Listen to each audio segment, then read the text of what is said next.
What is up, guys? Welcome back to Wiz Talk with Chase. I'm your host, Chase Coburn, here with you today. A lot of really fun things to break down with the Washington Wizards. Next week, it is the NBA draft. We find out who the Wizards are going to take at number one. If they stay at number one, who's going to be their future franchise player? We're going to break that down a little bit in today's episode, but also really provide a big off-season preview, what you should expect from the Washington Wizards, what has already been done, and how will they continue to now, the deconstruction is over, how will they now continue to construct the team and build what should be a contender, possibly not next season, but in the years beyond. We're going to break that all down and more, and also some news on Anthony Davis right here on Wiz Talk with Chase. Please be sure to subscribe, follow, share, do what you need to do to keep up with the content. We may as well start off really breaking down last season for the Wizards. The 2025-26 season for the Washington Wizards went exactly as it should have. Technically in sports, the goal was never to be bad, but they're rebuilding. The goal was to be bad, set yourselves up with the top lottery odds. And also, though, now in year 3 of the rebuild, where you were one of the worst teams in the league now for a third consecutive season, the goal, I think, was also now to begin to craft the infrastructure. And I think they did the latter more than anyone could have ever expected in acquiring Trae Young and acquiring Anthony Davis, two perennial all-star contenders and guys who, when they're healthy and when they're on the court, can be true difference makers for a basketball team. I would say on both ends. For Davis, yes. For Young, it's really more of an offensive skill set. But either way, they set themselves up with the top lottery odds. Were the worst team in the league. They finally broke the curse. They ended up getting the number 1 overall pick, which gives them their first choice of AJ Debonsa, Darren Peterson, Cam Boozer, whoever it may be, with that first overall selection. And we're going to break that down. But I think we also got to see Washington explore a little bit more about what is Bilal Coulibaly in a bigger role? What is Will Riley in a bigger role? What is Jamir Watkins in a bigger role? Like, they really, because they were so terrible and had so many injuries, they were really able to test out a ton of different weapons and ideas. And I think that was an extremely important philosophy for the Washington Wizards, because you need to start to really craft a strong team. And the deconstruction's over. You're now constructing. And I think it was great that the Wizards were able to test out some of those guys. I mean, they got to use many pieces, just reading it off. Jamir Watkins, Will Riley, I mentioned Sharif Cooper, right? How about Juju Reese, Julian Reese? Are those guys future pieces? Maybe. At least Washington got a glimpse of what they could provide. And so I think that was at least a very, very big positive. I think this season as a whole, again, understanding that you weren't entering the season with real postseason, expectations and realistic possibility that wasn't on the bingo card. Given that, and given the fact that you knew you wanted to be bad, and given the fact that you knew you would be bad, the Wizards were able to explore a ton of different possibilities and craft the infrastructure more than I could have ever imagined. So that was a big time win for the Wizards. As we talk about the future core, this golden question of who is going to be a part of the Wizards core, I mean, that's the question of the entire offseason. That's really the question of the next calendar year. Because for me, there are, I think, 14, 15, maybe 16 players on this roster who you at least, or soon to be on this roster, that you at least need to consider having on this team in the long term. Obviously, that's Trae Young, that's Anthony Davis, that's Alex Sarr. That's kind of the big three. And then now, of course, your number 1 overall draft pick. Those guys, if they're not traded, you're having at least an equivalent of them on the roster. Then you get to some of the young guys. Which ones are staying, which ones aren't? Keyshawn George, Bilal Coulibaly, Trae Johnson, Bub Carrington, Will Riley. Then we kind of have Justin Champagnie in his own tier. We saw his brother dominate as a role player on a championship team. I think Justin could do the same. But is that in your best interest to keep him around when he only has 1 more year on his deal? That's a conversation to explore. Then there are a ton of guys where, like, you don't think of them as a part of the future core, but could they carve out a role as the 9th or 10th man on the bench? Cam Whitmore, Jamir Watkins, Tristan Vukcevic, Jaden Hardy, Julian Reese, Sharif Cooper. And then your Udonis Haslem equivalent of Anthony Gill, just for the vibes.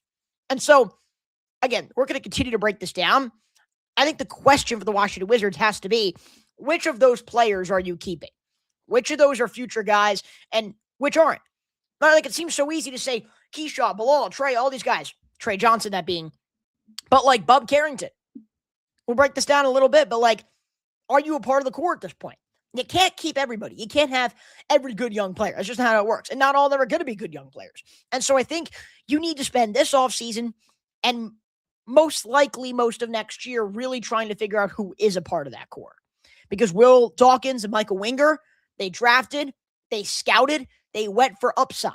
Now it's about who can actually turn that upside into tangible results. Will Riley, a smaller sample size, he looked just as prolific, if not more prolific, than anybody else in that young core tier. In fact, in a redraft, I think I'd take him over Trae Johnson. if we were able to redraft the 2025 class. Again, small sample size. But like those are the conversations that Will Dawkins and Michael Winger need to have. And I'm excited to see where those conversations go. The other big conversation is really what is going on with Anthony Davis in Washington, D.C. There's some speculation, right? He was acquired during the trade deadline. There's some speculation that he doesn't want to be in D.C. There's really, for me, a ton of ambiguity there because he came in, he said, with this poor interpretation and expectation of the Wizards, known as one of the more losing franchises in basketball. But he said he's since been impressed. On the contrary, he's also 30-something years old, and the clock is ticking for him to win another title as a cornerstone piece. I mean, for the record, 2 years ago, he was playing alongside LeBron James in LA as a legitimate contender. Is Washington ready to take that leap? And I think what Anthony Davis has to figure out is, number one, where would I go? Number two, are the Wizards a good spot for me? And number three, do I need to play it out to then get traded? Because that's kind of the part I want to talk about too. I genuinely do believe the Wizards hold the cards. Like the Wizards were able to get Anthony Davis with two extremely not valuable first-round draft picks, probably end of the first-round draft picks when it's all said and done, that weren't theirs, and veteran contracts, Chris Middleton's and Marvin Bagley's. That's what it took to get Anthony Davis from the Dallas Mavericks. And that's still a front office that was trying to maximize on the value of a guy that was acquired in the worst trade in franchise history. Like, for as good as Anthony Davis is when he's on the court, that's such a big asterisk, especially as he gets older. And so part of what made the Wizards such a valuable destination was that they sold low. Like, they hold the cards. If they trade Anthony Davis, they're going to need to trade him for something great. And if that's not available, they're going to say, AD, tough it out. And AD may need to play and play well and help these young guys to then eventually get traded at the trade deadline. And so I think that's pretty fascinating how everything unravels there. Or maybe Davis comes in, he plays, they start playing well, they look like a playoff team, and he's like, wow, I could be the number one here, be a true piece here. Like, you never know where those conversations go. And I think if Anthony Davis is trying to figure out where is Washington on the stages, on the timeline, I think Will Dawkins at his end of season press conference put it the way that I would. The deconstruction is over. They're no longer trying intentionally going to lose games, but they're also not putting an emphasis on winning next season. When they enter a game, their goal will be to win. There's no longer any benefit to lose. You're not trying to get another top draft pick. You're going to have your core. You're going to have established that at that point. So in that facet, the deconstruction's over. You're no longer trying to lose. However, the Wizards aren't going to just go all in on winning next season. They're going to leave the door open to win in future seasons because once Trae Young is going to be extended pretty soon, and once possibly Bilal Coulibaly is going to be extended soon, you're going to have your pieces in place for the long term. And so you're no longer trying to lose, but you're also not trying to put an emphasis on winning right away. And I think they really need to see what they have before going all in, and that makes sense. And so I think the question becomes, can you make a decision from those guys right now? You can't. You're going to need to play it out and see who is a part of this core. And so it comes down to whether Anthony Davis wants that or not. And if not, if he doesn't want that, what the asking price is for AD. Because if it's not something great, the Wizards, this is not the old Wizards. They're going to do what's best for the franchise. They have an incredible front office in place. And so I think that's very, very interesting kind of going forward here. I think if we just kind of go back to the future core kind of part of this conversation, I think the only players, if they're on the roster, that are guarantees, meaning like, again, Anthony Davis could be traded, but like if he's on the team, the guys that are guaranteed to be big parts of the roster, Trae Young, Anthony Davis, Alex Sarr, and the first overall pick coming up. Outside of that, who else is involved is the next question.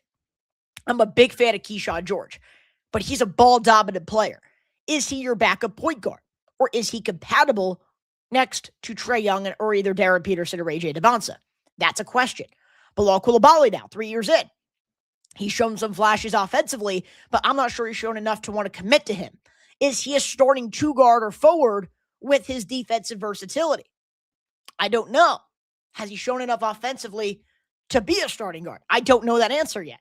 Bub Carrington, I feel like he doesn't have a true weakness in his game. He's a Swiss Army knife in that regard. But is he good enough at the three-point shot or the defense to carve out a role? Because he's not a starting point guard. He's seemingly above average at everything, but not great at anything. That could be a big issue. What's your differentiator? Justin Champagnie, he's produced as a wing, but you also know the potential is lower. Do you want to keep him in DC over Keyshawn George or Will Riley, or give him a more extensive role? He just doesn't have the same ceiling. And so these are really tough conversations to have. I even look down the roster. Who's your backup big man? Anthony Davis and Alex Sarr will probably both start. Who's coming off the bench as your big? Is it Tristan Vukcevic? I don't think he's good enough defensively. Is it Julian Reese? It sounds crazy, but he was incredible rebounding the basketball last year. Maybe he doesn't have the size. I don't know. Is it Anthony Gill? Probably not. Just kidding here, guys. But seriously, who's your backup big? And I genuinely believe here, if you're the Washington Wizards, what I kind of find fascinating, I actually think the Wizards have a team that if they build it right is like the Indiana Pacers. I'm not even going to include the first overall pick here, just based off what they have currently on the roster. A clutchy, shifty offensive point guard that New York Knicks fans hate. Tyrese Halliburton in Indiana, Trae Young in Washington. A dominant player inside with championship experience as a number 2. Pascal Siakam, Anthony Davis. A stretch 5 who is compatible with your starting 4. Miles Turner, Alex Sarr. A good 3-and-D guard. Aaron Nesmith, Bilal Coulibaly. A backup guard who excels as a secondary ball handler. Nembhard, Carrington. A dominant young scorer. Ben Mathurin, Trey Johnson. A freakishly athletic wing. Obi Toppin, Will Riley or Cam Whitmore. A high IQ, high energy, tenacious defensive player. TJ McConnell, Jameer Watkins. A 3-and-D wing known for movement and defense. Ben Shepherd, Keyshawn George. George is a much better version. But still, an energetic backup big. Thomas Bryant, Tristan Vukcevic. High upside, versatile forward. Jarris Walker, Bilal Coulibaly perhaps. A good rebounding physical backup big. Tony Bradley, Juju Reese. And that Indiana team, again, did not have someone like an A.J. DeBonza or Darren Peterson, who I didn't include in that equation.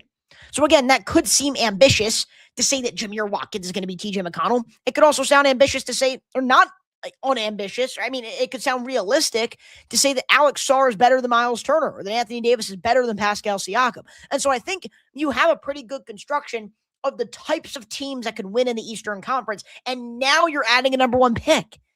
That's huge. What I think fans need to realize is I mentioned pretty much every good young player in that equation.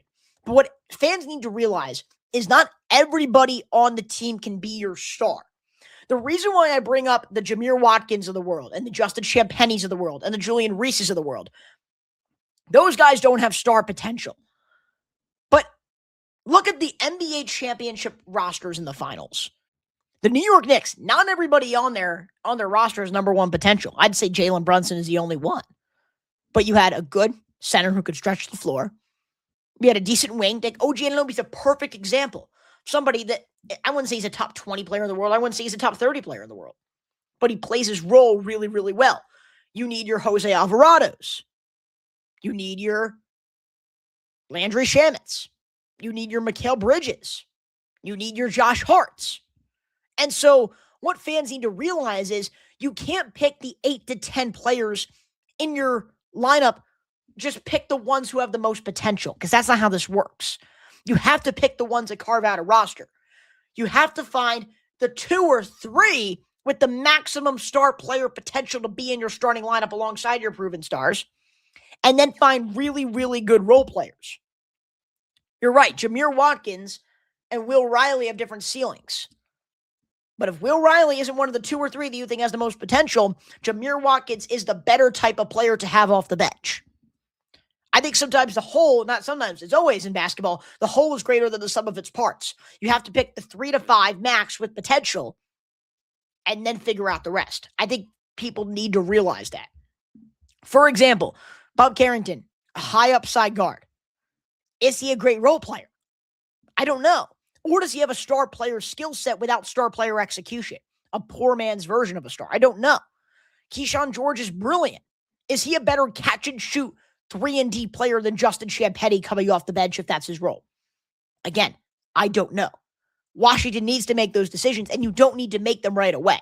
And so that's where if you circle this conversation back to Anthony Davis, you should be able to have your 2026-27 season to go and make those decisions if you're the Washington Wizards.